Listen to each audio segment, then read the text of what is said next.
Hello my dear drama lovers, welcome back to M drama glimpse. இந்த week நம்ம பார்த்துக்கிட்டு இருக்க அந்த ஃபெமிலியர் ஸ்ட்ரேஞ்சர் அப்படிங்கிற டிராமாவோட பார்ட் 6 அந்த வீடியோ நம்ம பார்க்க போறோம். இதுக்கு முந்தின உள்ள வீடியோஸ் பார்க்காதவங்க கீழே டிஸ்கிரிப்ஷன் லிங்க் கொடுத்துருக்கேன், மறக்காம செக் பண்ணிக்கோங்க. இந்த டிராமாவோட எல்லா எபிசோடும் கரெக்டாக நோட்ஸ் ஆகணும்னா மறக்காம என் சேனல் சப்ஸ்கிரைப் பண்ணிருங்க, இன்ஸ்டாகிராம் ஃபாலோ பண்ணிக்கோங்க. சோ வாங்க गाइस, நம்ம இன்னைக்கு கதைக்குள்ள போகலாம். நேத்து நம்ம ஹீரோயின் நான் உண்மையான ஷென் இல்ல, நான் ஷீஷி அப்படிங்கிற மாதிரி சொல்லியிருப்பாள். இதை அந்த நீங்க ஃபர்ஸ்ட் நம்ப மாட்டான். சோ உடனே நம்ம ஹீரோயின் நான் சொல்றதை நீ நம்ப மாட்டேன்னு எனக்கு நல்லாவே தெரியும், அதனால தான் நான் ஆதாரத்தோட வந்திருக்கேன் அப்படிங்கிற மாதிரி சொல்லுவா. அப்பதான் நம்ம ஹீரோயின் ஒரு விஷயத்த சொல்லுவா, என்னை விட உனக்கு நல்லாவே தெரிஞ்சிருக்கும், உண்மையான ஷென்னுக்கு சின்ன வயசுல ஒரு வெடினால அவ கண்ணுல சில பாதிப்பு ஏற்பட்டுச்சு. சோ இதனால அவளுக்கு ரைட் ஐல ஒரு ப்ராப்ளம் இருக்கு, இது உனக்கு நல்லாவே தெரியும் தானே. இப்போ இந்த பேப்பரை தூரமா வச்சு அதுல ஏதாவது எழுதி என்கிட்ட கேளு, நான் கரெக்டா சொல்லுவேன் அப்படிங்கிற மாதிரி சொல்லுவா. அதே மாதிரி அந்த நிங்கும் ரொம்ப தூரத்துல நின்னுக்கிட்டு ஒரு பேப்பர்ல ஏதோ ஒரு வேர்ட்ஸ் எழுதி காட்டுவானா, நம்ம ஹீரோயின் அதை கரெக்டா சொல்லிடுவா. இப்ப அதோட அடிஷ்னலா சேர்த்து நம்ம ஹீரோயின் இன்னொரு விஷயத்தையும் சொல்லுவா, நீ என்ன நல்லா நோட் பண்ணி பார்த்தா உனக்கே தெரியும், என்னோட கண்ணுக்கு கீழே ஒரு மச்சம் இருக்கும், ஆனா இதுவே நீ 3 மாசத்துக்கு முன்னாடி வரைக்கும் பார்த்த ஷென்னுக்கு அப்படி எந்த ஒரு மச்சமும் இருக்காது அப்படிங்கிற மாதிரி சொல்லுவா. ஆனா இப்ப இதெல்லாம் கேட்டக்கெடுத்து அந்த நிங்கால எதையுமே அக்செப்ட் பண்ணிக்கவே முடியாது. ஏன்னா உண்மையிலேயே அவன் இதுக்கு முன்னாடி இந்த ஷென்னை லவ் பண்ணவே இல்லை. இப்ப தளபதியோட ஒய்ஃபா இருக்கிற நம்ம ஹீரோயின் ஷென்னை தான் அவன் லவ் பண்ணி இருந்திருக்கான். இப்ப இந்த விஷயம் தெரிஞ்சனையும் ஒரு மாதிரி உடஞ்சு போய் அந்த இடத்துல இருந்து கிளம்பிடுவான். அதுக்கடுத்து இப்ப நம்ம ஹீரோயின் ஸ்டார்டிங்ல இருந்து நடந்த எல்லாத்தையும் நம்ம ஹீரோ கிட்ட சொல்லுவா. இந்த மாதிரி நான் அவங்கள வரைய போயிருந்தேன், அப்போ ஏதோ ஒரு மந்திரத்து மூலியமா என்னோட ஃபேஸை ஸ்வாப் பண்ணிட்டாங்க, அது மட்டும் இல்லாம என்னோட அக்காவுமே இப்ப அவங்க கண்ட்ரோல் கீழே தான் இருக்காங்க. சோ இந்த ஒரு விஷயத்த வச்சு பிளாக்மெயில் பண்ணி தான் என்ன இந்த வீட்டுக்கு அவ அனுப்பிச்சு வச்சா அப்படிங்கிற மாதிரி எல்லாத்தையும் சொல்லுவா. இப்ப உடனே நம்ம ஹீரோ, அப்ப இந்த ஒரு ரீசனுக்காக மட்டும்தான் நீ இந்த வீட்டுல இருந்தியா அப்படிங்கிற மாதிரி கேட்பான். அதுக்கு நம்ம ஹீரோயின் ஒரு மாதிரி கண் கலங்கிக்கிட்டு, நான் இந்த வீட்டுக்குள்ள வந்த நோக்கம் வேணா எங்க அக்காவை காப்பாத்துறதுக்காக இருக்கலாம், ஆனா இங்க வந்த கடுத்து நான் பல வருஷத்துக்கு முன்னாடி பார்த்த தளபதியை நான் திரும்பி பார்த்தேன்.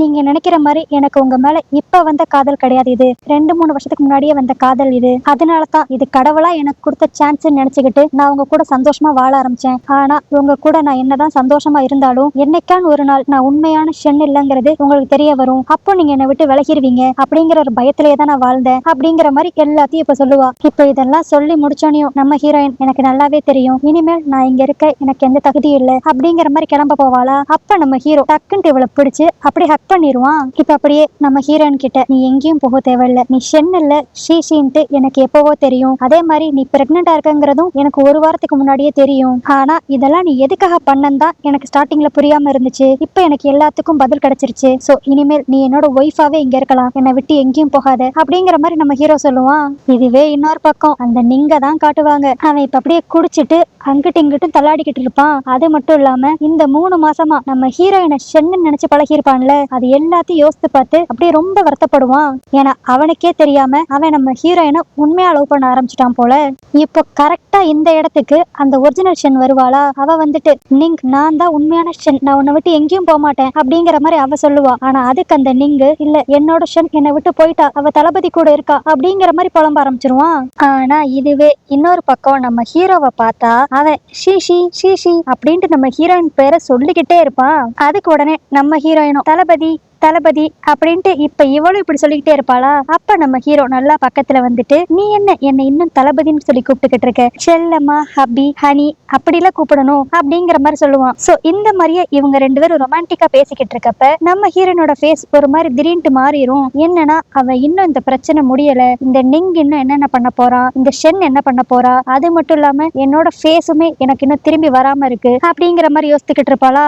இதை புரிஞ்சுக்கிட்ட நம்ம ஹீரோவும், உன்னோட கவலை என்னன்னு நல்லாவே புரியுது, உன்னோட ஃபேஸ் உனக்கு திரும்பி வேணும்னா இந்த ஜேட் பென்டென்ட்டை அந்த ஒரிஜினல் ஷென்னுக்கிட்ட நீ கொடுத்தாவே போதும் அப்படிங்கிற மாதிரி இப்ப அவன் இந்த பென்டென்ட்டை கொடுப்பான். ஆனா நம்ம ஹீரோயினா, ஐயோ இது வேண்டாம், இது இல்லாம நான் தான் பண்ணிக்கிறேன் அப்படிங்கிற மாதிரி அவ சொல்லுவா. இப்படி இவங்க 2 பேரும் இங்க பேசிக்கிட்டு இருக்கப்ப கரெக்டா இப்ப அந்த யூன் பாப்பா இங்க வருவாளா. அவ வந்துட்டு, அம்மா நான் பாப்பாவை தொட்டு பார்க்கணும்னு ஆசைப்படுறேன் அப்படிங்கிற மாதிரி நம்ம ஹீரோயின் வயித்தை தொட்டுட்டு, அம்மா நம்ம பாப்பா சிம்ம ராசியில பிறந்தா சூப்பரா இருக்கும்ல, ஏன்னா எனக்கு சிங்கம் தான் ரொம்ப பிடிக்கும் அப்படிங்கிற மாதிரி இவ சொல்லுவாளா. இதை கேட்டோன்னு தான் நம்ம ஹீரோக்கும் ஹீரோயினுக்கும் ஒன்னு ஸ்ட்ரைக்கே ஆகும்.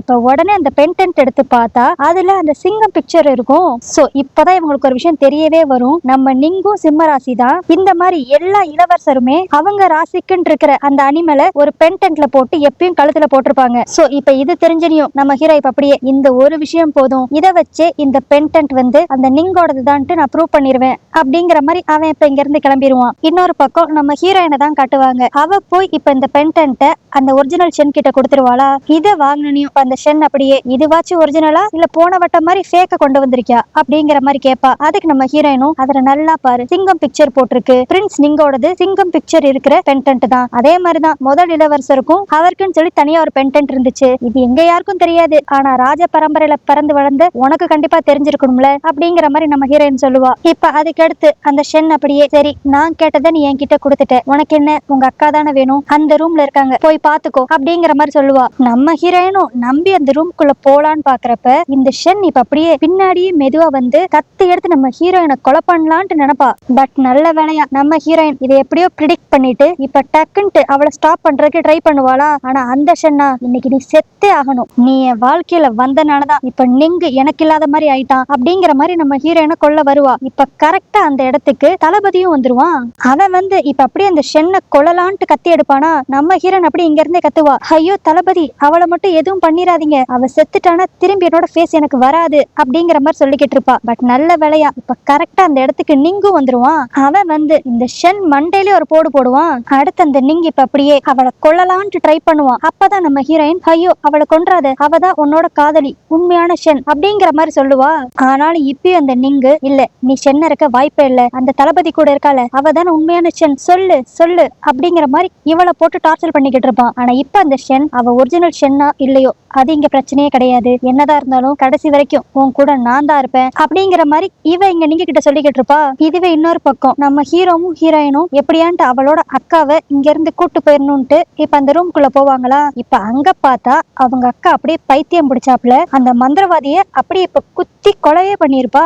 அதுக்கடுத்து இப்ப நம்ம ஹீரோயின் அவளோட அக்காவை தளபதியோட வீட்டுக்கே கூட்டு போயிருவாளா. இப்ப அப்படியே நம்ம ஹீரோயின் அவங்க அக்கா கிட்ட அக்கா நான் உன்ன ஒரு 4-5 மாசத்துக்கு முன்னாடியே அந்த ஷென் வீட்டுல பார்த்தேன், அப்பயே ஏதாவது பண்ணி உன்னை கூட்டு போயிடலாம் தான் நினைச்சேன், ஆனா அப்ப என்னால எதுவும் பண்ண முடியாத நிலைமையில நான் இருந்தேன், பட் இப்ப நான் எப்படி உன்னை காப்பாத்திட்டேன், நீ என்ன பார்த்து பயப்படாதக்கா, நான் பிரைம் மினிஸ்டரோட பொண்ணு ஷென் கிடையாது, உன்னோட தங்கச்சி ஷீஷி அப்படிங்கிற மாதிரி இவ சொல்லுவாளா.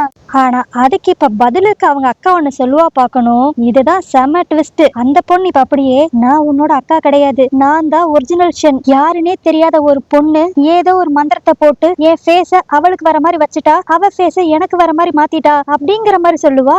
நம்ம ஹீரோயினும் இப்ப அப்படியே சந்தேகமா அப்பனா அவன் முதுகுல இருக்கிற டாட்டூ அப்படிங்கிற மாதிரி கேட்பாளா. அப்பதான் இந்த பொண்ணு அவளோட கதைய சொல்லுவா. இந்த மாதிரி ஒரு தடவை அவ கடல் கிட்ட குளிச்சுக்கிட்டு இருக்கப்ப அவளை அப்படியே வேற ஒரு சைட அடிச்சு தூக்கி இருக்கும். அப்ப யாரோ ஒரு பொண்ணு இவளை காப்பாத்திருப்பாங்க. ஆனா அந்த பொண்ணு அதுக்கடுத்து ஏதோ ஒரு மந்திரத்தை போட்டு இந்த பொண்ணோட ஃபேஸையும் மாத்தி இந்த பொண்ணோட முதுகுல அந்த பூவையும் ஒரு டாட்டூ மாதிரி இவ முதுகுல குத்தி விட்டுருப்பாங்க. இது எல்லாத்தையுமே இப்ப இந்த பொண்ணு நம்ம ஹீரோயின் கிட்ட சொல்லும். சோ இதுலயே இப்ப நம்ம ஹீரோயின் கன்ஃபார்ம் பண்ணிட்டா இது இவங்க அக்கா கிடையாது, இவதான் ரியலாவே ஒரிஜினல் ஷென் அப்படின்ட்டு. அப்பனா இத்தனை நாள் வரைக்கும் நம்ம கிட்ட ஷென்ன நடிச்சது யாரு, அப்போ அதுதான் ஒருவேளை நம்மளோட அக்காவா இருக்குமோ அப்படிங்கிற மாதிரி இங்க நம்ம ஹீரோயின் ரொம்ப போட்டு அவ மண்டையை குழப்பிக்கிட்டு இருப்பா. அதுக்கடுத்து இப்ப நம்ம ஹீரோயின் நடந்தது எல்லாத்தையுமே அப்படியே தளபதி கிட்ட சொல்லி அழுதுகிட்டு இருப்பாளா. எனக்கு தெரிஞ்சு நான் இத்தனை நாள் வரைக்கும் யார ஷென்னு நினைச்சேனோ அதுதான் என்னோட அக்கா அப்படிங்கிற மாதிரி புலம்புவா. அது மட்டும் இல்லாம என்னால எங்க அக்காவை ஏன் கண்டுபிடிக்க முடியலன்ட்டு எனக்கு இப்பதான் தெளிவா தெரியுது, ஏன்னா அவ பல வருஷத்துக்கு முன்னாடியே அவ ஐடென்டிட்டியை மாத்தி வாழ்ந்துகிட்டு இருந்திருக்கா அப்படிங்கிற மாதிரி சொல்லி ரொம்ப ஃபீல் பண்ணுவாளா. அதுக்கு உடனே நம்ம ஹீரோ இங்க பாரு நீ ரொம்ப கவலைப்படாத, இப்பதான் எல்லா உண்மையும் தெரிஞ்சிருச்சுல, நம்ம சீக்கிரமாவே ஏதான் பண்ணி எல்லாரும் அவங்க ஒரிஜினல் ஃபேஸுக்கு வர மாதிரி ஏதான் பண்ணுவோம் அப்படிங்கிற மாதிரி இவன் சொல்லுவான். ஆனா இப்பயும் நம்ம ஹீரோயின் ஒரு மாதிரி தயங்கிக்கிட்டே எங்க அக்கா பண்ண விஷயம் மட்டும் அந்த நிங்குக்கு தெரிய வந்துச்சு, அவ்வளவுதான் அவன் எங்க அக்காவை கொன்னே போட்டுருவான், அப்படி மட்டும் ஒரு விஷயம் நடந்துருச்சுன்னா அதுக்கடுத்து எல்லாரும் இதே ஃபேஸ்ல இருக்கிற மாதிரி தான் ஆகும், யாருமே அவங்களோட ஒரிஜினல் ஃபேஸ்க்கு போக முடியாது அப்படிங்கிற மாதிரி நம்ம ஹீரோயின் சொல்லிக்கிட்டு இருப்பா. அதுக்கு இப்ப நம்ம ஹீரோ நீ கவலையே படாத, நீங்க பத்தின ஒரு பெரிய சீக்ரெட் இப்ப என்கிட்ட இருக்கு, ஏன்னா அவன் தான் முதல் இளவரசரோட சாவுக்கு ஏதோ ஒரு விதத்துல காரணமா இருந்திருக்கான். சோ இதை வச்சு நம்ம அவனை மடக்கி பிடிச்சிட்டோம்னா அவன் அதுக்கடுத்து உங்க அக்காவை எதுவுமே செய்ய மாட்டான் அப்படிங்கிற மாதிரி இவங்க பேசிக்கிட்டு இருப்பாங்களா. அப்போ நம்ம ஹீரோயினை பாக்குறதுக்கு அவளோட அக்கா இங்க வந்துருவா. அதாவது இத்தனை நாள் வரைக்கும் நம்ம ஷென்னு நினைச்சுக்கிட்டு இருந்தோம்ல, அவதான் இவளோட அக்கா, அவ இப்ப இங்க வந்துருவா. இப்ப இவளை பார்த்தனையும் நம்ம ஹீரோயின் அப்படியே நீதான் என்னோட அக்கான்னு எனக்கு நல்லாவே தெரியும், ஏங்கா நான் உன்னதானே இத்தனை வருஷமா தேடிக்கிட்டு இருக்கேன், ஆனா அது தெரிஞ்சுமே நீ இப்படிப்பட்ட ஒரு வேலையை பார்த்திருக்கியே, எனக்கு நீனா அவ்வளவு பிடிக்கும், உனக்கும் அப்படிதான், சின்ன வயசுல நீ என் மேல எவ்வளவு அக்கறையா இருப்ப, எனக்காக நீ என்னென்னமோ பண்ணிருக்க அப்படிங்கிற மாதிரிலாம் இவ சொல்லுவாளா. அதுக்கு இப்ப உடனே அவங்க அக்கா அதுதான் நான் பண்ண பெரிய தப்பு, ஓ மேல அக்கறைப்படுறேங்கிற பேர்ல உன்னை எல்லா ஆபத்துல இருந்து நான் காப்பாத்தணும்னு நினைச்சேன்ல, அதனாலதான் நான் கடைசியில ஊர் பேர் தெரியாத இடத்துல வந்து மாட்டிக்கிட்டேன், அந்த கொடுமை மட்டுமா எனக்கு நடந்துச்சு, சின்ன வயசுலயே என்ன இந்த அந்த புறத்துல தள்ளி என்ன ஒரு ஒரு ப்ராஸ்டியூஷன் வேலைக்கு நம்ம சொந்தக்காரங்க எல்லாம் தள்ள பார்த்தாங்க அப்படிங்கிற மாதிரி இவ கடுப்பா சொல்லுவாளா. அதுக்கு உடனே நம்ம ஹீரோயின், அப்ப இதனாலதான் அந்த ஷென்னோட ஃபேஸ மாத்தி பிரைம் மினிஸ்டரோட பொண்ணா வாழ்ந்தையா அப்படிங்கிற மாதிரி இவ கேப்பா. அதுக்கு இப்ப அந்த அக்காவும் அப்படியே திமிர்த்தனமா, ஆமா நான் வாழ்ந்த வாழ்க்கையெல்லாம் இப்ப நினைச்சு பார்த்தாலும் எனக்கு அவ்வளவு கஷ்டமா இருக்கு, அதனாலதான் எனக்கு ஒரு நல்ல வாழ்க்கை வேணும்ட்டு நான் அந்த ஷென்னோட வாழ்க்கையை எடுத்துக்கிட்டேன். அதுக்கடுத்து நான் ஆசைப்பட்ட நீங்க நல்லா இருக்கணுங்கிறதுக்காக தான் இப்போ உன்னோட ஃபேஸ மாத்தி உன்கிட்ட நான் வந்து பிளாக்மெயில் பண்ற நிலைமைக்கு ஆளானேன். பட் இருந்தாலும் நான் உன் வாழ்க்கையில இப்படிப்பட்ட ஒரு சம்பவத்தை பண்ணதுக்கு நீ எனக்கு தேங்க்ஸ் தான் சொல்லணும். ஏன்னா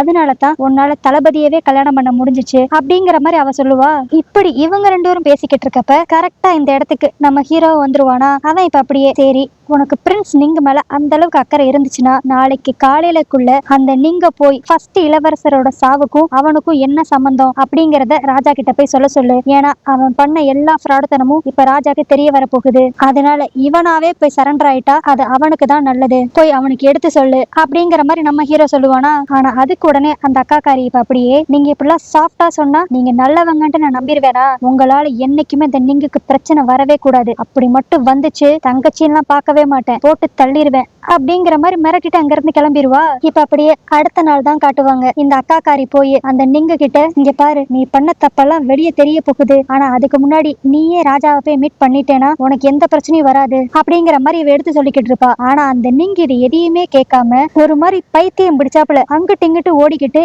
எதையோ தேடிக்கிட்டே இருப்பானா. இப்ப இவன் எதை இப்படி ஆர்வமா தேடிக்கிட்டு இருப்பான்னா, அந்த குழந்தைக்காக ஒரு தாயத்தை ஒண்ணு வாங்கியிருப்பான்ல, அதைத்தான் இப்ப தேடிக்கிட்டு இருந்திருப்பான். இப்ப அது கிடைச்சனையும் நான் போய் அவகிட்ட கொடுத்துட்டு வரேன் அப்படிங்கிற மாதிரி நம்ம ஹீரோயினை மீன் பண்ணி சொல்லுவான். ஆனா இது தெரிஞ்சனையும் அந்த அக்காக்காரி இப்ப சப்புன்ட்டு அந்த நீங்குக்கு ஒரு அறை கொடுப்பா.